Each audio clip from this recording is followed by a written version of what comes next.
श्री शिवाय नमस्तुभ्यम।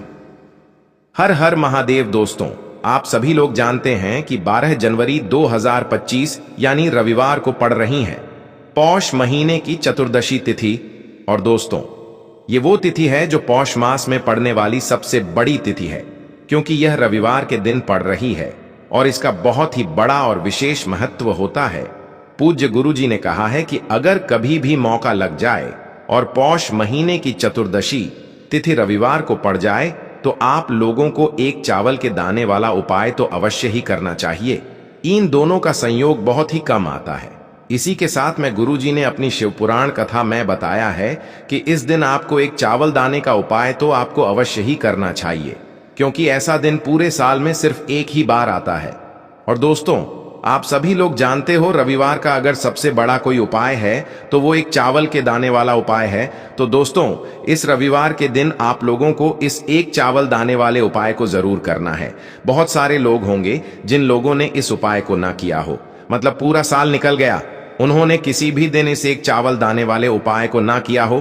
पर दोस्तों, आपके पास एक आखिरी मौका बचा हुआ है, जो कि 12 जनवरी के दिन है। तो इस दिन आप लोगों को इस वाले उपाय को जरूर कर लेना है। भले ही आपने पूरे महीने भर इस उपाय को ना किया हो, पर अगर आपने इस पौष महीने के रविवार के दिन अगर इस वाले उपाय को कर लिया तो आपको इस उपाय को करने का वो फल मिलेगा जिसकी आपने कभी कल्पना भी नहीं करी होगी। इसीलिए आप लोग इस वाले उपाय को एक बार जरूर कर लेना है, ताकि आप लोगों के हाथ से यह मौका ना जा सके और आपको इस उपाय को करने का फल मिल सके। दोस्तों, यह उपाय पंडित जी ने अपनी अभी की ही श्री शिव महापुराण की कथा में बताया है।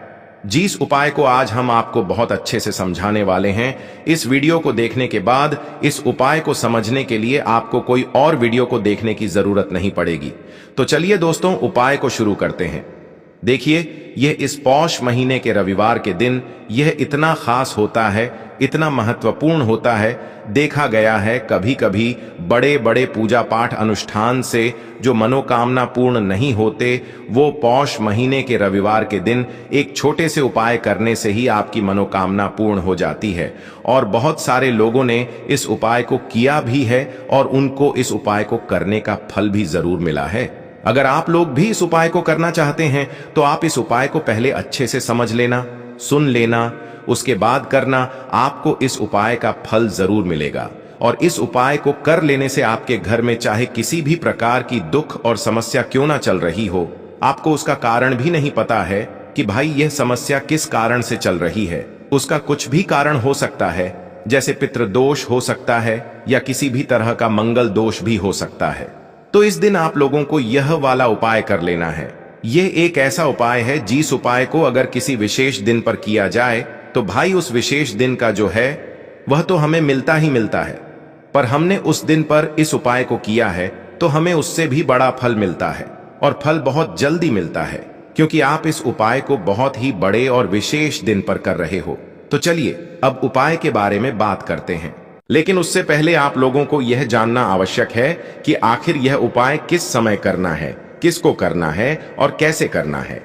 तो चलिए हम आगे आपको वीडियो में एक एक करके बता देते हैं। लेकिन उससे पहले अगर आप लोग हमारे चैनल पर पहली बार आए हैं या फिर मेरी आवाज आज पहली बार सुन रहे हैं तो हमारे चैनल को सब्सक्राइब जरूर कर लेना और इस वीडियो को लाइक करके कमेंट बॉक्स में श्री शिवाय नमस्तुभ्यम ओम नम शिवाय जरूर टाइप कर देना। तो दोस्तों, इस एक चावल के दाने वाले उपाय को हमें इस रविवार के दिन कैसे करना है, किसको करना है, किस समय करना है और कहां पर करना है, ये सारे सवालों के जवाब आपको इस वीडियो में मिल जाएंगे। और जो ये वीडियो देखेगा भाई, उसको एक चावल दाने का उपाय जरूर करना चाहिए, क्योंकि इस दिन चावल दाने का भी बहुत ही बड़ा और विशेष महत्व होता है। और जब बात आ जाए एक चावल दाने की, तो ये सोने पे सुहागा वाली बात हो जाती है और ये एक बहुत ही बड़ा उपाय हो जाता है इस रविवार चतुर्दशी का। देखो, ये एक चावल वाला उपाय वीडियो के लास्ट में बताया है, वो उपाय आप जरूर करें। देखो, इस उपाय को आप सुबह से लेकर शाम तक कर सकते हैं। तो चलिए बरसते हैं उपाय की ओर। देखिए, इसके लिए आपको क्या करना है, एक काली मिर्च लेनी है। देखो, ध्यान से समझना, एक काली मिर्च लेनी है और ध्यान देना है कि काली मिर्च कहीं से भी खंडित नहीं होनी चाहिए। फिर इसके बाद आपको लेना है एक गोल बाती का दीपक। देखिए, दीपक आप चाहे तो माटी का ले ले, और यदि आपके पास माटी का दीपक नहीं है तो आप यह दीपक शुद्ध आटा लगा करके एक दीपक बना सकते हैं। बस आपको ध्यान देना है कि उस आटे में आपको नमक या हल्दी का प्रयोग नहीं करना है। ठीक है, तो आप एक बढ़िया सा दीपक बना लें और उस दीपक में गोल बाती लगा करके उस दीपक में आपको घी भरना है। देखो, गाय का शुद्ध घी आपको उस दीपक में भरना है। अब क्या करना है, आपको इन दोनों चीजों को लेकर चले जाना है। बेलपत्र के पेड़ के पास देखिए।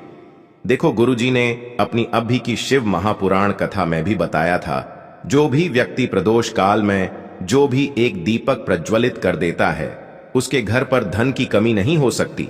देखो, यदि आपके घर के आसपास कहीं बेलपत्र का पेड़ नहीं है या घर से काफी दूर पड़ता है और आप जा नहीं सकते, तो आगे हम ये भी बताएंगे कि कैसे इस उपाय को करना है। अगर बेलपत्र वृक्ष ना हो तो देखो, अब आपको प्रदोष काल में इन दोनों चीजों को लेकर चले जाए बेलपत्र के पेड़ के पास में।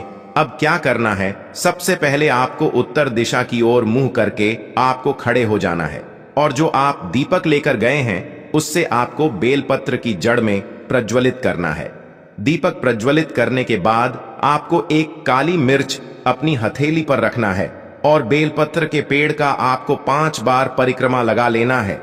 और यदि आप परिक्रमा बेलपत्र के पेड़ का नहीं लगा सकते हैं तो आपको दीपक को चारों ओर कुछ इस तरह से क्लॉकवाइज 5 बार घुमा देना है, मतलब आरती करना है। और घुमाने के बाद आपको उसी काली मिर्च को दीपक में डाल देना है और वहीं पर बैठकर हाथ जोड़ करके आंख बंद करके आपको जो भी आपके जीवन में समस्याएं हैं, घर से लक्ष्मी जी का निवास नहीं है, घर में लक्ष्मी जी प्रवेश नहीं कर रही है, और भी जीवन में जो भी समस्याएं हैं, तो उस समय आपको विनती करनी है। ठीक है, अब इसके बाद यदि आपके घर के आसपास कहीं बेलपत्री का पेड़ नहीं है तो आपको इन सब चीजों को लेकर चले जाना है शंकर जी के मंदिर में। और शिव जी के मंदिर पहुंचकर आपको क्या करना है, आपको इसी एक दीपक को आपको शंकर जी के मंदिर की जो चौखट होती है ना, वहां पर आपको इस दीपक को जलाना है। और दीपक जलाते समय आपका मुख उत्तर दिशा की ओर होना चाहिए। दीपक जलाने के बाद आपको क्या करना है, एक काली मिर्च अपनी हथेली पर रखना है और आपके जीवन में जो भी समस्याएं हैं, चाहे वो समस्या परिवार को लेकर हो या फिर धन को लेकर हो, वो अपनी वह समस्या बोलनी है। और बोलने के बाद आप उसी काली मिर्च को दीपक में डाल देना है और आपकी कामना पूर्ण हो जाए, घर में लक्ष्मी जी का निवास हो, ऐसी कामना आपको कर लेनी है। देखिए, शंकर जी की मंदिर की जो चौखट होती है ना, उसमें 33 कोटि देवी देवता निवास करते हैं। यदि आप वहां पर दीपक जलाते हैं तो इससे भगवान शिव तो प्रसन्न होते ही है, साथ ही आपको 33 कोटि देवी देवताओं का आशीर्वाद प्राप्त होता है और वह सभी प्रसन्न होते हैं जिनकी आशीर्वाद से आपकी कामना 100% पूरी होती है। तो आप ये उपाय जरूर करिएगा। आप बहुत ही छोटा सा उपाय है, करके देखिएगा।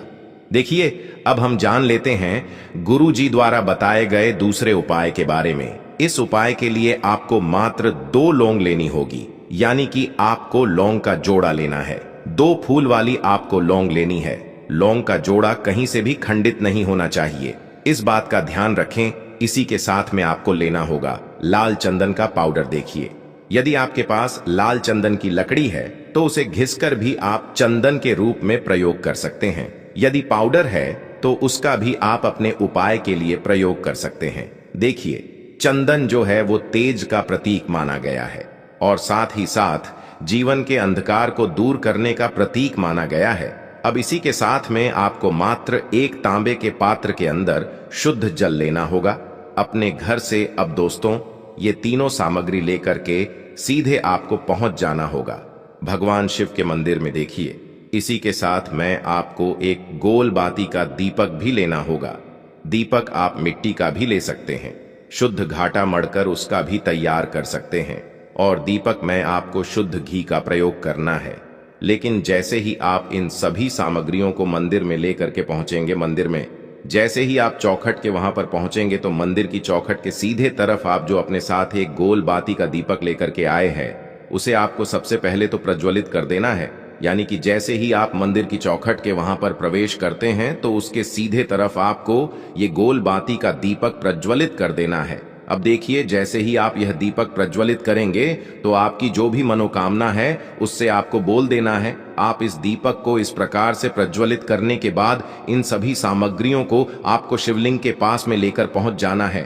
अब देखिए दोस्तों, आपके पास जो एक तांबे के पात्र के अंदर शुद्ध जल है, उसमें से आपको केवल आधा लोटा जल ही भगवान शिव के शिवलिंग पर अर्पित करना है। आधा लोटा जल आपको उसी पत्र के अंदर बचा लेना है। अब दोस्तों, आपके पास जो 2 लौंग हैं, यानी कि लोग का जोड़ा है, उससे आपको अपना नाम और अपने गोत्र को बोलते हुए आपकी जो भी समस्या चल रही है, आपके जीवन में जो भी परेशानी उत्पन्न हो रही है, उन्हें आपको बोल देना है।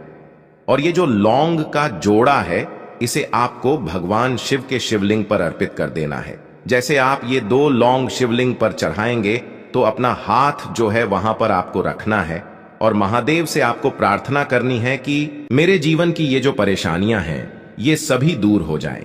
यानी कि आपके जीवन में धन की संबंधित परेशानी चल रही है, कर्ज की समस्या चल रही है, बच्चों का पढ़ाई लिखाई में मन नहीं लग पा रहा है, घर के जो आर्थिक संकट है वह सभी दूर हो, व्यापार आपका ढंग से नहीं चल पा रहा है, घर में रोग की स्थिति बनी हुई है, यानी कि जिस भी प्रकार की आपकी समस्याएं हैं, उसे आपको महादेव से बोल देना है और महादेव से इन सभी समस्याओं को दूर करने के लिए आपको प्रार्थना कर लेनी है।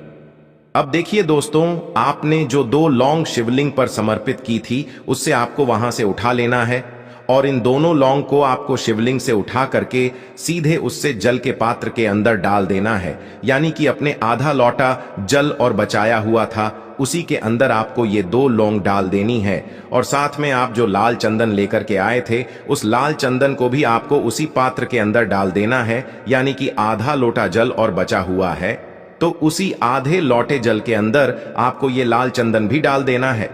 अब देखिए, इस आधे लोटे जल में है, जिसमें अपने 2 लौंग डाली है, लाल चंदन डाला है, उसे सीधे लेकर के आपको पहुंचना है बेलपत्र के वृक्ष के वहां पर। देखिए, बेलपत्र का वृक्ष यदि आपके घर पर है तो वहां पर आपको आ जाना है। आपके घर के आसपास कहीं भी है तो वहां पर आपको पहुंच जाना है। और उसके बाद आपका जो मुख है वह उत्तर दिशा की ओर होना चाहिए। और उसके बाद आपको अपना नाम और अपनी गोत्र को बोलना है और पुनः अपने जो भी परेशानियां शिवलिंग के पास में बोली थीं, उन्हें आपको वापस से बेलपत्र के वहां पर भी बोल देनी है।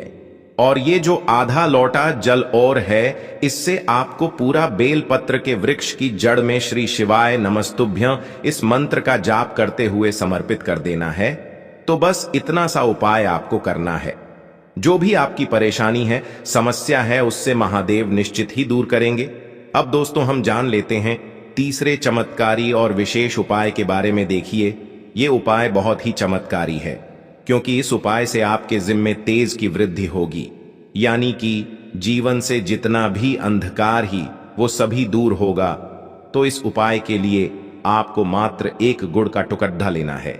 गुड़ का टुकड़ा आपके जीवन में तेज की वृद्धि करता है और साथ ही साथ आपके जीवन से जो अंधकार है उसे दूर करता है। इसी के साथ मैं आपको एक चावल दाना यानी कि अक्षत का दाना लेना है।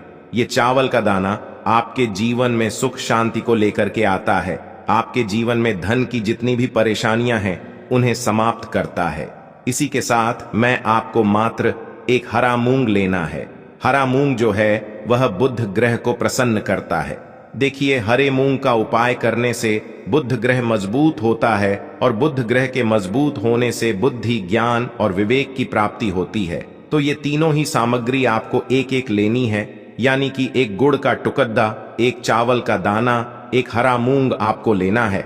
देखिए, हरा मूंग का दाना और चावल का जो दाना है वो आपको साबुत लेना है, खंडित नहीं होना चाहिए। और इसी के साथ में आपको मात्र 1 तांबे के पात्र के अंदर अपने घर से शुद्ध जल ले लेना है। देखिए, अब इन सभी सामग्रियों को लेकर के सीधे आपको पहुंच जाना है भगवान शिव के मंदिर में। आप ये उपाय सुबह से लेकर के शाम तक किसी भी समय कर सकते हैं, लेकिन रविवार के दिन ही आपको इस उपाय को करना है। तो सबसे पहले तो ये जो 1 गुड़ का टुकड़ा है, 1 चावल का दाना है और 1 हरा मूंग का दाना है, उन तीनों को आपको उस जल के पात्र के अंदर डाल देना है। लेकिन यह जो उपाय है आपके जीवन की सारी परेशानियों को दूर करने के लिए होता है। लेकिन विशेष मनोकामना तीनों सामग्रियों से ही आपकी परिपूर्ण हो जाती है। देखिए, यदि आपके जीवन तेज होगा तो सभी आपसे वार्तालाप करेंगे, सभी आपसे बात करेंगे और आपका जो मान सम्मान है वह बढ़ता है। और चावल का जो दाना है वह धन में वृद्धि करता है। मन की शांति के लिए होता है, और हरा मूंग जो है वो बुद्धि, ज्ञान और विवेक की प्राप्ति के लिए होता है।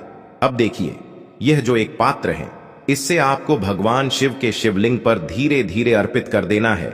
श्री शिवाय नमस्तुभ्यम इस मंत्र का जाप करते हुए और तुम रुकेश्वर महादेव का मन में स्मरण करते हुए।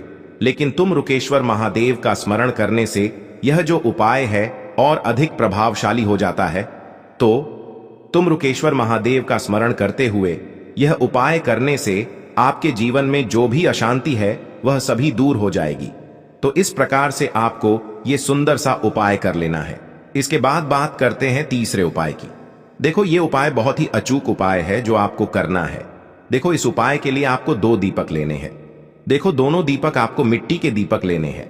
उसके बाद आपको दोनों दीपक को प्रज्वलित करने के लिए आपको लंबी बाती लेनी है, और ये दीपक घी और सरसों के तेल से दीपक प्रज्वलित करने हैं।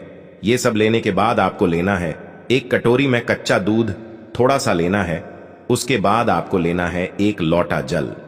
देखो, गुरुजी ने इस उपाय के लिए बताया है कि ये उपाय आपको प्रदोष काल में करना है। कहते हैं कि बेलपत्र के वृक्ष में प्रदोष काल के समय में महादेव वास करते हैं। उस समय हम कोई भी उपाय करते हैं तो उसका फल हमें अवश्य मिलता है। देखो, अब ये सब सामग्री लेकर आपको प्रदोष काल में चले जाना है बेलपत्र के वृक्ष के वहां पर। देखो, वहां पहुंच जाने के बाद आपको सबसे पहले बेलपत्र की जड़ में सबसे पहले वो दूध जो आप लाए हैं उसे समर्पित कर देना है। उसके बाद आपको जो एक लोटा जल जो आप लाए हैं वो आपको धीरे धीरे बेलपत्र की जड़ में समर्पित कर देना है।